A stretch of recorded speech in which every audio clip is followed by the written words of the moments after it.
नमस्कार बच्चों। आज हम पत्र लेखन भाग 2 में अनौपचारिक पत्र पढ़ेंगे। पत्रों को 2 वर्गों में विभक्त किया गया है। जैसे हमने अपने पहले वीडियो में देखा था, उसमें से हमने औपचारिक पत्र के बारे में पढ़ा। आज हम अनौपचारिक पत्र के बारे में देखेंगे। अनौपचारिक पत्र के बारे में देखेंगे व पढ़ेंगे। अनौपचारिक पत्र, जो पत्र निजी, व्यक्तिगत अथवा पारिवारिक होते हैं, वे अनौपचारिक पत्र कहलाते हैं।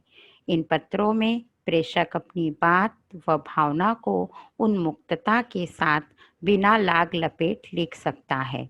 इस प्रकार के पत्र माता पिता, भाई बहन, दादा दादी, मित्र सहेली तथा संबंधियों को लिखे जाते हैं। अनौपचारिक पत्र उन व्यक्तियों को लिखे जाते हैं जिनसे पत्र लेखक का व्यक्तिगत या निजी संबंध होता है। अपने मित्रों, माता पिता, अन्य संबंधियों आदि को लिखे गए पत्र अनौपचारिक पत्रों के अंतर्गत आते हैं।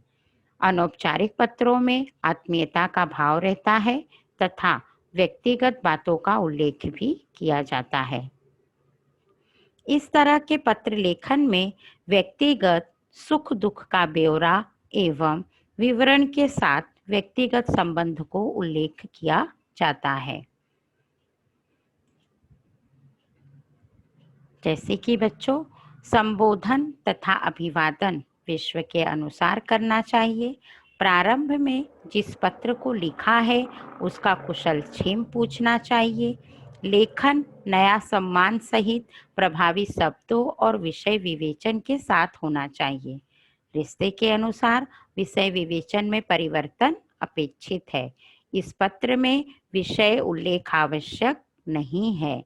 पत्रकार समापन करते समय बाईं ओर पत्र भेजने वाले के हस्ताक्षर, नाम तथा पता लिखना आवश्यक है। जैसे यहाँ पे आप देख सकते हो, व्यक्तिगत यदि पत्र हम लिख रहे हैं, पिता पुत्र, पुत्र माता, भाई, बड़ा भाई है, मित्र को लिख रहा है, तो अभिवादन के संबंध आ जाते हैं। अभिवादन के जो शब्द हैं वो आ जाते हैं। प्रिय आयुष्मान, उसका नाम भी हम लिख सकते हैं। पूजनीय माता जी, आदरणीय भाई साहब, मित्र है तो प्रिय राकेश, रजनी, जो भी आपको यहाँ पे प्रश्न में नाम दिया गया है वो नाम लिख सकते हैं। और पत्र का जब हम अंत करते हैं तब वहाँ पे हम लिखेंगे तुम्हारा पिता। जैसे हमने पिता और पुत्र को पत्र लिख रहे हैं तो पत्र के अंत में आ जाएगा तुम्हारा पिता या शुभेच्छी या आपका स्नेही, आपका अनुज। इस तरह से हम पत्र के समापन में, पत्र के अंत में ये जो शब्द है उसे संबोधित करते हुए लिख सकते हैं। अनौपचारिक पत्रों का प्रारूप कैसे होगा बच्चों, देखते हैं। उसमें हम सबसे पहले दिनांक लिखेंगे। जिस दिन पत्र को हम लिख रहे हैं उस दिन की तारीख लिख देंगे। पता लिखेंगे। सबसे ऊपर बाईं ओर प्रेषक यानी पत्र भेजने वाले का नाम और पता लिखा जाता है। उसके ठीक बाद हम संबोधन लिखेंगे। जिस व्यक्ति को हम पत्र लिखा जा रहा है उसके साथ उसके संबंध के अनुसार संबोधन का प्रयोग किया जाता है।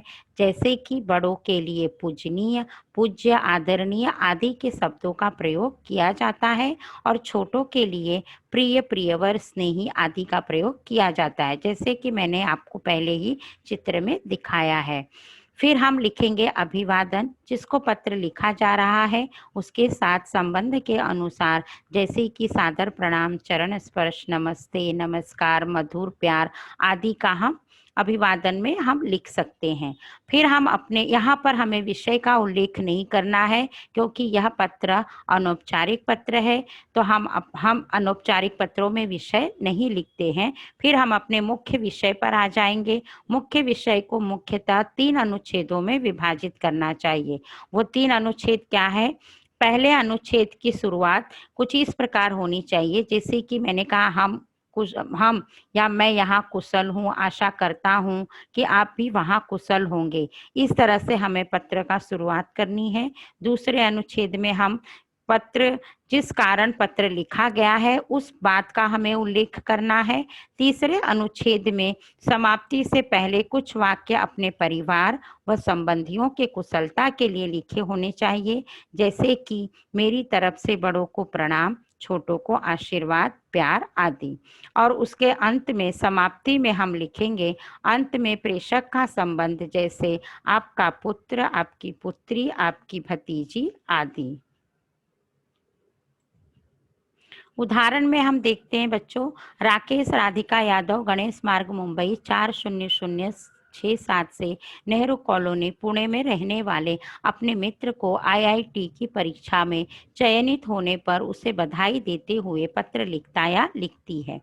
अब यहाँ पे बच्चों हमने सबसे पहले दिनांक लिख दिया, प्रिय मित्र पुष्कर का नाम लिख दिया, उसे सप्रेम नमस्ते भी हमने कह दिया। फिर हमारा ये पहला परिच्छेद शुरू हो गया। मैं यहाँ सकुशल रहकर आशा करता हूँ कि तुम भी सकुशल होगे और मैं ईश्वर से यही मनाया करता हूँ। कुछ ही देर पहले अमित नामक एक मित्र से सुना कि तुम्हारा चयन आईआईटी की परीक्षा में हो गया है, तो मैं खुशी से उछल पड़ा। इसके लिए मैं तुम्हें बार बार बधाई देता हूँ। दूसरे परिच्छेद में, मित्र, राष्ट्रीय स्तर की इस परीक्षा में चुना जाना कोई आसान काम नहीं है। यह तुम्हारे निरंतर कठिन परिश्रम का फल है। परिश्रम से मनचाही सफलता अर्जित की जा सकती है। इसका तुमने एक बार फिर से प्रमाण दे दिया है। तुम्हारी यह सफलता तुम्हारे छोटे भाई बहनों के अलावा हम मित्रों के लिए प्रेरणा स्रोत का कार्य करेगी। अब वह दिन दूर नहीं जब तुम इंजीनियर बनकर माता पिता का नाम रोशन करोगे तथा देश की उन्नति में अपना योगदान दोगे। ऐसी शानदार सफलता के लिए एक बार पुनः बधाई स्वीकार करो। तुम्हारी इस सफलता से मेरी खुशी का कोई ठिकाना नहीं है। तीसरे परिच्छेद में देखिए बच्चों, अपने माता पिता को मेरा प्रणाम कहना, शेष सब ठीक है, उज्जवल भविष्य की खूब सारी शुभकामनाएं देते हुए तुम्हारा प्रिय मित्र। और प्रश्न में जो नाम दिया गया था, राकेश यादव, गणेश मार्ग, मुंबई 400667 और ईमेल आईडी abc@gmail.com या rakesh@gmail.com। आइए इसी तरह हम एक और उदाहरण देखते हैं। नयन नयना देसाई 101 गणेश कॉलोनी औरंगाबाद से विद्या सदन छात्रावास पुणे में रहने वाली अपनी छोटी बहन को छात्रवृत्ति परीक्षा में प्रशंसनीय सफलता प्राप्त होने के उपलक्ष्य में अभिनंदन करते हुए पत्र लिखती है या लिखता है। यहाँ भी देखो बच्चों, हमने सबसे पहले दिनांक लिख दिया 12 अगस्त 2019, विद्या सदन छात्रावास पुणे। प्रिय छोटी बहन सुरेखा, अब तुम्हारे आशीर्वाद, तुम्हारे पत्र से मालूम हुआ कि तुमने इस वर्ष की छात्रवृत्ति परीक्षा में प्रशंसनीय सफलता प्राप्त की है। मैं इस सफलता के लिए तुम्हारा अभिनंदन करती हूँ। ये पहला परिच्छेद हो गया। दूसरे परिच्छेद में, प्रिय सुरेखा, छात्रावास में रहने का एक लाभ तो तुमने देख लिया। छात्रावासों में रहने वाले विद्यार्थी अनुशासन का पालन करते हुए सारा काम समय पर करते हैं। समय से उठना, समय से पढ़ना तथा समय से सो जाना। मेरी इच्छा है कि तुम इसी प्रकार अपने जीवन में सफलताएं पाती रहो और मैं तुम्हें अभिनंदन पत्र भेजती रहूं। फिर तीसरे परिच्छेद में देखिए बच्चों, अपनी सहेलियों को भी मेरा प्यार और आशीर्वाद कहना।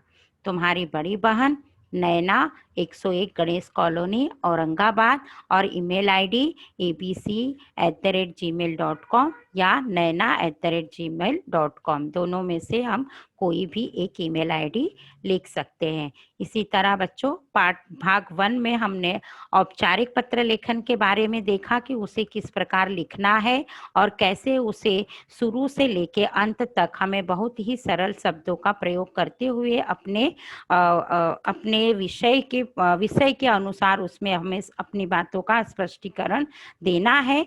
ठीक उसी प्रकार भाग 2 में आज हमने देखा कि हमें अनौपचारिक लेखन किस तरह से करना है, पत्र लेखन, और किस तरह से दोनों में क्या थोड़े बहुत अंतर है, उसे हमने बहुत अच्छी तरह से, बहुत बारीकी से इसे जानने की कोशिश की है और समझे हैं। और यह 5 अंक आपके कहीं नहीं जाएंगे। मैं आशा करती हूँ कि ये मेरे द्वारा बताया गया यह पत्र लेखन आपको बहुत ही सरलता से समझ में आ गया होगा, जिससे आप अपने आने वाले परीक्षा में यह 5 अंक जरूर प्राप्त करेंगे। धन्यवाद।